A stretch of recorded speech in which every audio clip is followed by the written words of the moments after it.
बिस्मिल्लाहिर्रहमानिर्रहीम। अस्सलाम वालेकुम। प्यारे दोस्तों, सबसे पहले तो आपको जश्न आज़ादी की ढेरों खुशियाँ मुबारक हों। दोस्तों, हमने बज़ाहिर तो इन बातिल क़ुव्वतों से आज़ादी हासिल कर ली है, लेकिन देखा जाए तो हम अभी तक ग़ुलाम हैं और ग़ुलामाना सोच के मालिक हैं। अब सवाल ये पैदा होता है कि हम किसके ग़ुलाम हैं? कौन अभी तक हमारे ऊपर, हमारी सोचों के ऊपर हुक्मरानी कर रहा है? दोस्तों, वैसे तो बहुत सी ऐसी मखलूक़ात हैं जिनकी ढकी छुपी या बज़ाहिर जिनके हम अभी तक ग़ुलाम हैं, लेकिन उनमें से एक ऐसी मखलूक है जिससे आप सब लोग फ़ेमिलियर हैं, जिसकी ग़ुलामी में हम आज तक पिसते चले आ रहे हैं। दोस्तों, वो मखलूक कोई और नहीं है, वो है शैतान, डेविल।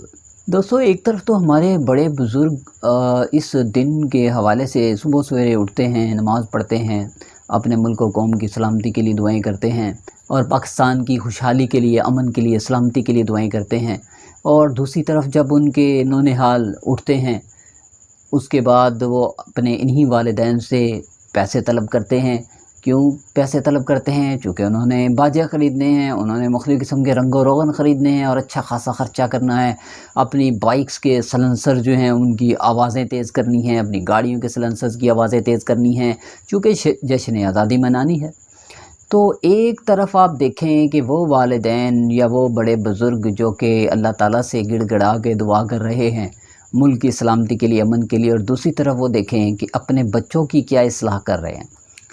उन्हें तो चाहिए अपने बच्चों को इस दिन के जो मनाज़र थे उनकी अक्कासी करें कि भाई इस दिन क्या हुआ था। ट्रेनें की ट्रेनें लाशों से भरी पड़ी आईं, किसी के बाजू नहीं, किसी की टांगें नहीं हैं, किसी का सर नहीं है, और हमारी जो बहनें थीं, माएँ, बेटियाँ, उनके जिस्मों को नोच लिया गया था और उनके जिस्मानी अज़ा के पहाड़ बनाए गए थे। बुज़ुर्गों और बच्चों को बेदर्दी से कत्ल कर दिया गया था। अगर इस चीज़ को हम ख़ुद सोचें और अपने बच्चों को, अपनी नस्लों को बताएं तो शायद उनके दिल में कोई तड़प पैदा हो। दोस्तों, इस दिन की अहमियत का अंदाज़ा शायद हमें तब ही लगता हम इस दिन पे ये बाजे बूजे कतन ना बजाते अगर हमारे अपने ख़ानदान का कोई फ़र्द, हमारी बहन, हमारी बेटी, हमारी माँ, हमारे बुज़ुर्ग हमारी आँखों के सामने जला दिए जाते, काट दिए जाते, टुकड़े कर दिए जाते, उनकी इज़्ज़तें नोच ली जाती, तो शायद फिर हम उस तकलीफ़ और उस दर्द को महसूस करते और तब हमें इस दिन की कदर व अहमियत का अंदाज़ा होता। हम उनकी रूहों को, जिन बच्चों ने, बुज़ुर्गों ने, औरतों ने, ख़वातीन ने इतनी कुर्बानियाँ दी, तो क्या हम उनकी रूहों को खुशी और तस्कीन मुहैया कर रहे हैं ऐसे काम करके? बाजे बजाकर, सलेंसर्स का इतना शोर पैदा करके, गुल गपाड़ा करके, शोर गुल करके कि हम कायद-ए-आज़म मोहम्मद अली जिन्ना, इल्लामा इकबाल और जितने भी हमारे वतन अज़ीज़ पाकिस्तान के बनाने में जो रोल मॉडल्स थे, जो अहम शख्सियात थीं, क्या उन्होंने इस मकसद के लिए हमें ये मुल्क लेके दिया था? अनथक मेहनतों के बाद, इतनी कुर्बानियाँ देने के बाद? नहीं दोस्तों, उनका कतई ये मकसद नहीं था। उनका तो मकसद ये था कि हम हिंदुवाना सोच से बचकर आज़ाद और दीन इस्लाम के मुताबिक अपनी ज़िंदगियों को गुजार सकें। लेकिन हमने कौन कौन से रंग अपना लिए। शर्म आती है ऐसी जाहिलाना एक्टिविटीज़ देखकर। अफ़सोस होता है कि हम एक तो किस तरह से इस्लामी जमहूरियत पाकिस्तान का हिस्सा हैं और किस तरह के मुसलमान हैं। हमें तो चाहिए कि हम इस दिन को अपने लिए बाइसे इज़्ज़त समझें, बाइसे फ़ख्र समझें और अल्लाह ताला की बारगाह में सजदा शुक्र अदा करें, नवाफिल अदा करें कि या अल्लाह तूने हमें एक आज़ाद मुल्क अता किया जिसमें हम सांस ले रहे हैं। अदरवाइज़ आप देखें इंडिया में मुसलमानों पे क्या जुल्म सितम के पहाड़ ढहे जा रहे हैं। शाम में देख लें, इराक़ में देख लें, फ़लस्तीन में देख लें, चेचनिया में देख लें, इन तमाम ममालिक में मुसलमान बिल्कुल खुश नहीं हैं, नहायत ही जुल्म सितम का शिकार हैं। अब पाकिस्तान की बात कर लेते हैं। कई लोगों का ये भी नज़रिया होगा कि पाकिस्तान में कौन सा लोग खुशहाल हैं। भाई, पाकिस्तान आज़ाद मुल्क है, हमारे बुज़ुर्गों ने हमें आज़ादी लेकर दी है, लेकिन इस मुल्क में अपने लिए मसाइब हमने खुद ही पैदा किए हैं। एक तरफ देखें आप, हम अल्लाह ताला से गिड़गिड़ा के दुआ करते हैं कि या अल्लाह हमारे मुल्क को तरक्की अता फरमा, मुसलमानों के हालात पे रहम फरमा, हमारे हालात पे रहम फरमा। दूसरी तरफ हमारे अमाल क्या हैं इस मुल्क व कौम का हिस्सा होने के साथ साथ? सबसे पहले आप बात कर लें दूध बेचने वाला, कैसा दूध बेच रहा है आप सबको पता है, खबर ही नहीं याद। फल बेचने वाला फल को 2 नंबर तरीके से, एक गला सड़ा फल आपको देता है, कम तोलता है, उसको अपना फ़न समझता है, अपना महारत समझता है। हर चीज़ खाने पीने की, दवाई है, कुछ भी है, पहनावे का सामान है, हर चीज़ में 2 नंबरी, हर चीज़ में बेईमानी। और इस चीज़ को बाइसे शर्म समझने की बजाय हम बाइसे फ़ख्र समझते हैं कि भी ये हमारा स्किल है, हमने कैसा डॉज किया, हमने कैसा धोखा दिया, कितने पैसे कमा लिए। यानी कि कब्र तक हमें भूल चुकी है, हमें ये सब कुछ भूल चुका है कि हमने मरना भी है, और मरने के बाद इन चालाकियों और होशियारियों का वहाँ पे कैसे जवाब देंगे, वहाँ पे कौन सी चालाकियाँ करेंगे, वहाँ पे कौन सा फरिश्तों को डॉज कर सकेंगे, नाउज़ुबिल्लाह रब को कैसे हम धोखा दे सकेंगे वहाँ पे। एक तरफ हम बेईमानी, रिश्वत, धोखेबाजी, ऐसी चीज़ों से अपने महल्लात खड़े कर रहे हैं, और दूसरी तरफ हम हज और उम्रा, इन्हीं पैसों से, इन्हीं कमाई से हज और उम्रे की अदायगी करते हैं और गिड़गड़ा के रब से दुआ मांग रहे हैं, या अल्लाह हमें बख्श दे, हमारे अमाल बख्श दे। दोस्तों ख़ुद सोचें, इन तमाम बदआमालियों के साथ जिनकी एक फ़हरिस्त है, हम अपने रब से दुआ मांगें, चाहे जितना मर्ज़ी गिड़गड़ा के दुआ मांगें, क्या उस दुआ में कोई असर होगा, कोई तासीर होगी? यानी कि हमारी ज़ुबान पे कुछ है और हमारे आमाल कुछ हैं। क्या हम अल्लाह ताला को डॉज कर सकते हैं, धोखा दे सकते हैं? अल्लाह ताला को हमारे हर अमल का पता है, हम कैसे कमा रहे हैं, कैसे खा रहे हैं, कैसे लगा रहे हैं, और दूसरों का कैसे हक मार रहे हैं। इन तमाम बातों के साथ क्या अल्लाह ताला हम पे रहम फरमाएगा?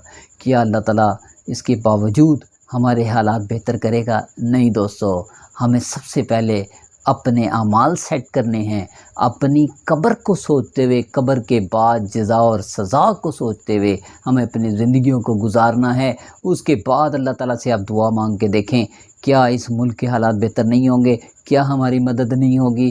क्या अल्लाह ताला हम पे रहम नहीं खाएगा? ज़रूर अल्लाह ताला करम फरमाएगा। दोस्तों हमें चाहिए कि हम इस दिन को अल्लाह ताला की तरफ से एक नेमत समझते हुए इसी 14 अगस्त में अपने आप से इरादा करें और अल्लाह ताला से अपने साबका तमाम गुनाहों की, चाहे किसी भी तरह के गुनाह हैं, दिल से माफ़ी मांगें, और हकीकत में इस वतन और इस दीन की तरक्की के लिए, इस वतन और इस दीन की खातिर अपने आप को भी बदलें, और अपने इर्द गिर्द जो भी हमसे जुड़े हुए लोग हैं उनकी भी सोच को बदलने की कोशिश करें। ऐसे बुज़ुर्ग, ऐसी ख़वातीन, बच्चे तमाम जिन्होंने इस मुल्क के बनाने के लिए इतनी अजीम कुर्बानियाँ दी हैं, उनके दर्जात की बुलंदी के लिए दुआ करें। अपने अजीम मोहसिन हमारे जो लीडर्स हैं उनकी जन्नत में आला मकामात और दर्जात की बुलंदी के लिए दुआ करें। और प्यारे भाइयों, प्यारे दोस्तों, आप देखें जो इतना ख़र्चा हम फ़जूल चीज़ों पर कर रहे हैं, क्यों ना हम इस ख़र्चे को मस्बत तरीके से इस्तेमाल करें। क्यों ना हम इन पैसों को, जिनको हम बाजे बूजे ख़रीदने के लिए इस्तेमाल करते हैं, मुख्तलिफ़ किस्म के पेंट, रंग और रोगन के लिए इस्तेमाल करते हैं, गाड़ियों को डेकोरेट करने के लिए इस्तेमाल करते हैं, इसी पैसे को हम अच्छे अंदाज में ख़र्च करें।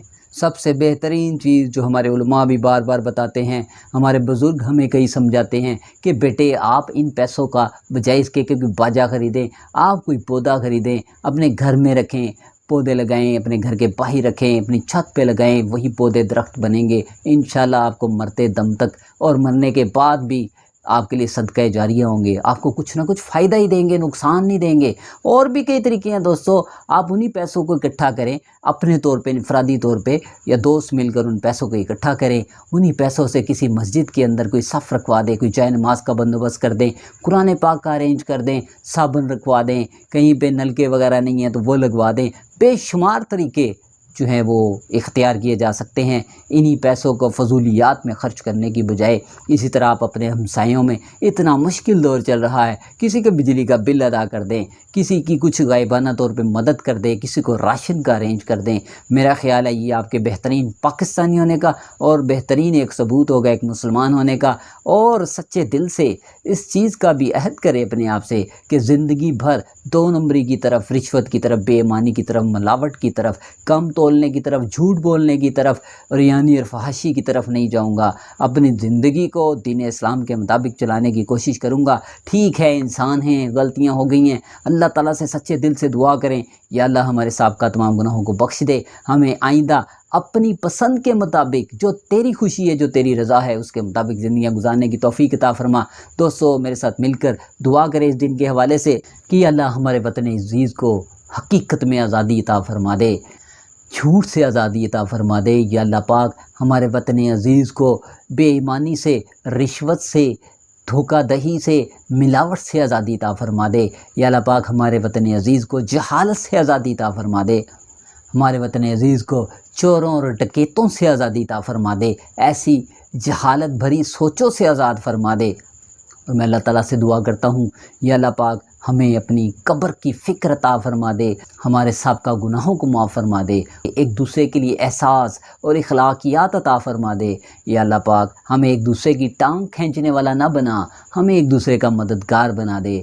یا اللہ ہمیں پاکستان کے بارے میں مثبت سوچ عطا فرما دے، پاکستانیوں کو اور تمام دنیا کے مسلمانوں کو ایک پلیٹ فارم پہ جمع ہونے کی توفیق عطا فرما دے، ہمیں قرآن کی روشنی میں اپنی زندگیوں کو ڈھالنے کی توفیق عطا فرما دے، اپنے پیارے نبی صلی اللہ علیہ وآلہ وسلم کے طریقہ پر ہمیں بھی زندگیاں گزارنے کی توفیق عطا فرما دے۔ اللہ تعالیٰ سے دعا گو ہوں کہ اللہ تعالیٰ ہمیں اپنے ایسے بندوں میں شامل کر لے جو اللہ تعالیٰ کو محبوب ہوں، پسندیدہ ہوں، اور واقعتاً ہمیں ایسا بندہ بننے کی توفیق عطا فرمائے کہ ہم واقعی اللہ تعالیٰ کے پسندیدہ بندوں میں شامل ہو جائیں۔ دوستو یہ زندگی کسی نہ کسی طرح گزر جانی ہے، زندگی تو ختم ہو جانی ہے، لیکن اس زندگی کے بعد مرنے کا جو حساب کتاب ہے بڑا ہی سخت ہے۔ دوستو کیوں نہ ہم کوئی ایسے کام کر جائیں، کوئی اچھے اعمال کر جائیں، ایسی اچھی کوششیں کر جائیں جو ہمارے آنے والی نسلوں کو فائدہ دیں۔ دوستو میں دعا گو ہوں اللہ تعالیٰ اپنے پیارے محبوب صلی اللہ علیہ وآلہ وسلم خاتم النبیین رحمت للعالمین وجہ تخلیق کائنات صلی اللہ تعالیٰ علیہ وآلہ وسلم کے صدقے سے ہمیں حقیقت میں اپنی زبان اور اپنے اعمال کو ایک جیسا اچھا بنانے کی توفیق عطا فرمائے۔ ہمیں اللہ تعالیٰ اپنے پیارے حبیب صلی اللہ علیہ وسلم کی زندگی کے مطابق اپنی زندگیوں کو ڈھالنے کی توفیق عطا فرمائے۔ یا اللہ پاک ہم سب کی اصلاح فرما دے، ہم سب کے نامہ اعمال درست فرما دے، ہمیں حقیقت میں اپنی زندگیوں کو بدلنے کی توفیق عطا فرما، ہمیں شعور عطا فرما، پاکستانی قوم کو، مسلمانوں کو شعور عطا فرما۔ آمین یا رب العالمین۔ پاکستان زندہ باد، پاکستان پائندہ باد۔ دوستو میرے اس پیغام کو جہاں تک ہو سکے آپ پھیلائیں، اللہ کرے ہماری ایفرٹ رنگ لائے اور ہم کسی کی سوچ کو بدلنے کے قابل ہوں، اپنے آپ کو بھی بدل سکیں اور دوسروں کی سوچ میں بھی مثبت تبدیلی پیدا کرنے والوں میں شامل ہوں۔ اللہ آپ کا اور ہمارا حامی و ناصر ہو۔ اللہ حافظ۔